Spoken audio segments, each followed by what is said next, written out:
செலகுட்டீஸ் எல்லாருக்கும் சிறப்பான தரமான மதிய வணக்கம். தற்பொழுது 10, 11, 12ஆம் வகுப்பு துணைத் தேர்வுக்கான தேதி அறிவிப்பு, அதாவது நெக்ஸ்ட்டு எக்ஸாமினேஷன் சப்ளிமெண்ட்ரி எக்ஸாமினேஷனுக்கான டேட் அனௌன்ஸ்மெண்ட் பண்ணியிருக்காங்க. அன்னிலேருந்து உங்களுக்கான எக்ஸாமினேஷன் ஸ்டார்ட் ஆகுது. என்னென்னைக்கெலாம் உங்களுக்கான சப்ஜெக்ட் வைஸ் டேட் வந்து பார்த்திங்கன்னா எக்ஸாம் ஸ்டார்ட் ஆகுது அப்படின்றத இந்த வீடியோவில் பார்க்கலாம். ஸோ வீடியோக்குள்ளே போகிறதுக்கு முன்னாடி நீங்கள் நம்மளுடைய சேனலுக்கு புதிய பார்வையாளர்லாம் இருந்தீங்கன்னா மறக்காம சேனலை சப்ஸ்கிரைப் பண்ணிவிட்டு கூட இருக்க பெல்லைக்கான ஆளில் செட் பண்ணி வச்சுங்கப்பா. இப்போ வாங்க வீடியோக்குள்ளே போயிடலாம். தற்பொழுது உங்களுக்கான வந்து பார்த்திங்கன்னா 10, 11, 12ஆம் வகுப்பு மாணவ செல்வங்கள் வந்து பார்த்திங்கன்னா துணைத் தேர்வில் வந்து தோல்வி விட்டுருப்பீங்க. உங்களுக்கான வந்து பார்த்திங்கன்னா டேட் அனௌன்ஸ்மெண்ட்டை கொடுத்துருக்காங்க. எக்ஸாமினேஷன் வந்து என்றைக்கு ஸ்டார்ட் ஆகி என்றைக்கு முடியுது அப்படின்றத A to Z டைம் டேபிளில் கொடுத்துருக்காங்க. அதையும் வந்து பார்த்திங்கன்னா நம்ம பார்க்க போகிறோம். ஃபஸ்ட்டு வந்து பார்த்திங்கன்னா நம்மளுடைய 12ஆம் வகுப்புக்கு மே வந்து பார்த்திங்கன்னா 6ஆம் தேதி உங்களுக்கான ரிசல்ட் வந்து வெளியாச்சு. உங்கள் எல்லாருக்கும் தெரியும்னு நினைக்கிறேன். மே 6ஆம் தேதி உங்களுக்கான ரிசல்ட் வெளியானதுக்கு அப்புறமா வந்து பார்த்திங்கன்னா and A to Z revaluation பண்ணுறவங்க ரீவேல்யூவேஷன் வந்து பண்ணியிருப்பீங்க. And scan copy apply A to Z வந்து பார்த்திங்கன்னா அதுவும் வந்து ஒரு பக்கம் பண்ணிட்டு இருந்தாலும் கூட அடுத்து ஒரு சில செல்லக்குடிஸ்லாம் வந்து மார்க் எனக்கு ரொம்ப கம்மியாக இருக்குது, நான் நெக்ஸ்ட் எக்ஸாம் எழுதி பாஸ் ஆகிக்கிறேன் அப்படின்ற ஒரு முடிவில் தான் இருப்பீங்க.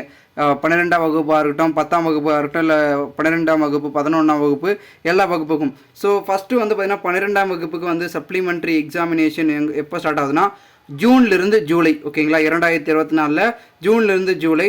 ஃபஸ்ட்டு எக்ஸாமினேஷனு வந்து பார்த்திங்கன்னா ஜூன் 24ஆம் தேதி 6, 2024. ஓகேங்களா, 24 ஜூன் வந்து பார்த்திங்கன்னா ஸ்டார்ட் ஆகுது. முடிகிறது வந்து பார்த்திங்கன்னா ஜூலை 1, ஜூலை 1ஆம் தேதி வந்து பார்த்திங்கன்னா முடியுது 12ஆம் வகுப்புக்கு சப்ளிமெண்ட்ரி எக்ஸாம். ஓகேங்களா, அண்ட் அடுத்த கட்டமாக வந்து பார்த்திங்கன்னா நம்மளுடைய 11ஆம் வகுப்புக்கான வந்து பார்த்திங்கன்னா எக்ஸாமினேஷன் எப்போ ஸ்டார்ட் ஆகுதுன்னா அவங்களுக்கும் வந்து பார்த்திங்கன்னா ஜூனில் ஸ்டார்ட் ஆகலாம். அவங்களுக்கு வந்து ஜூலையில் ஸ்டார்ட் ஆகுது 11ஆம் வகுப்புக்கு.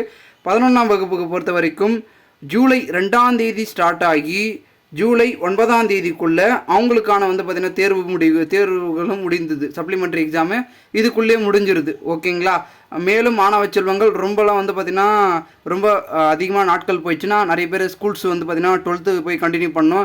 அண்ட் 12th ஸ்டூடெண்ட்ஸ் காலேஜ் போனோம். அதனால் சீக்கிரமாக வச்சு இந்த ஷார்ட் டைம் பீரியடுக்குள்ளே வந்து உங்களுக்கான எக்ஸாமினேஷனு A to Z வந்து பார்த்திங்கன்னா முடிக்க நம்மளுடைய வந்து பார்த்திங்கன்னா கவர்மெண்ட் வந்து முடிவு பண்ணியிருக்காங்க. அதனால் அஃபிஷியல் டைம் டேபிளே வந்து விட்டுட்டாங்க. உங்களுக்கான டைம் டேபிளில் நான் நெக்ஸ்ட் வீடியோவில் வந்து டீட்டெயிலாக செப்பரேட்டாக 11th 12th நான் வந்து பார்த்திங்கன்னா டீட்டெயிலாக வந்து அப்லோட் பண்ணுறேன். அண்ட் மாணவ செல்வங்களுக்கு வந்து பார்த்திங்கன்னா மேலும் வந்து இந்த வீடியோவை ஷேர் பண்ணுங்கள். 11ஆம் வகுப்புக்குனா 11ஆம் வகுப்பு, 12ஆம் வகுப்புக்கு எக்ஸாம் டேட் எப்போ அப்படின்றத மிகுந்த ஒரு எதிர்பார்ப்பில் இருக்காங்க. ஏன்னா வந்து பார்த்திங்கன்னா எக்ஸாம் டேட் தெரிஞ்சிச்சுன்னா முன்னாடியே படிக்க ஸ்டார்ட் பண்ணுவாங்க. அவங்களுக்கு ரொம்ப யூஸ்ஃபுல்லாக இருக்கும். முன்னாடியே படிக்க ஸ்டார்ட் பண்ணாங்கன்னா இந்த சப்ஜெக்ட் இவ்வளோ ஷெடியூல் போட்டு இவ்வளோ நாட்களை ஒதுக்கி இரவும் பகலுமா படித்தாங்கன்னா தான் கொஞ்சம் பாஸ் ஆக முடியும், இல்லை நல்ல மார்க்கே அதிகமாக எடுக்க முடியும். ஏன்னா நிறைய பேர் அப்படி பேசியிருப்பாங்க, இப்படி பேசியிருப்பாங்க, மார்க் கம்மி எடுத்துகிட்டே ஃபெயில் ஆகிட்டே அதுக்கப்புறம் பாஸ் ஆகி அப்படி இப்படின்னு சொல்லியிருப்பாங்க. அவங்க முன்னாடி சொன்னவங்க முன்னாடி நம்ம அதிகமாக மார்க் எடுக்கணும் அப்படின்றதுக்காக நிறைய செல்லக்குட்டிஸ் வந்து பார்த்திங்கன்னா முயற்சி பண்ணுவாங்க. அவங்களுக்கு என்னுடைய முழு வாழ்த்துக்கள். கண்டிப்பாக வந்து நீங்கள் வந்து பார்த்திங்கன்னா அடுத்த தேர்வில் வெற்றி பெறுவீங்க, மெகா வெற்றியே பெறுவீங்க, மாபெரும் வெற்றியை. கண்டிப்பாக அதுக்கு கடினமாக உழைங்க செல்லக்குட்டிஸ். ஓகேங்களா, ஷெடியூல் போட்டு தீவிரமாக உட்காந்து படிங்கப்பா. படிச்சிங்கன்னா கண்டிப்பாக எதையாக இருந்தாலும் வந்து பார்த்திங்கன்னா நம்ம சாதிச்சலாம். முயற்சி பண்ணிட்டுனாவே நம்ம வெற்றியை வந்து பார்த்திங்கன்னா துரத்துட்டு இருக்குன்னு அர்த்தம். ஸோ எல்லாருமே வந்து பார்த்திங்கன்னா முயற்சி பண்ணுங்கள். எல்லாருமே வெற்றியாளர்கள் தான். மறக்காமல் இந்த வீடியோ ஷேர் பண்ணுங்கள். எக்ஸாமினேஷன் என்னென்னைக்கு ஸ்டார்ட் ஆகுது அப்படின்ற ஒரு மிகுந்த ஒரு எதிர்பார்ப்பில் இருப்பாங்க. அவங்களுக்கு வந்து ரொம்ப யூஸ்ஃபுல்லாக இருக்கும். மறக்காமல் அண்ட் ஃபெயிலியர் ஸ்டூடெண்ட்ஸ் இருந்தீங்கன்னா மறக்காம சேனலை சப்ஸ்கிரைப் பண்ணிங்கப்பா. இதுக்கப்புறம் வந்து ஃபெயிலியர் ஸ்டூடெண்ட்ஸ்க்கான A to Z அப்டேட்டை நம்ம சேனலில் வந்து கொடுத்துட்டே இருப்போம். நீங்களும் உடனுக்குடன் வந்து தெரிஞ்சுக்கலாம். இந்த டேட் அனௌன்ஸ்மெண்ட்டான நம்ம வந்து பார்த்திங்கன்னா ஜஸ்ட் ஒரு 5 மினிட்ஸ்க்கு அப்புறமே வந்து பார்த்திங்கன்னா பார்த்துருக்கோம் வீடியோவை. இந்த டைமில் நீங்கள் வீடியோ எப்போ பார்க்குறீங்கன்னு தெரியல, நான் அந்த வீடியோ அப்லோட் பண்ணி டைம் ரொம்ப ஆகுது. ஸோ மறக்காமல் ஷேர் பண்ணுங்கள். அண்ட் நீங்கள் நம்மளுடைய சேனலுக்கு பார்த்தா சப்ஸ்கிரைப் பண்ணி வச்சுங்கப்பா. நம்மளுடைய இன்ஸ்டாகிராமில் டெலிகிராமில் ஃபாலோ பண்ணிக்க. எனி டவுட் இருந்தால் அங்கேயும் வந்து கேளுங்க. அதோட லிங்க் டிஸ்கிரிப்ஷனில் இருக்குது.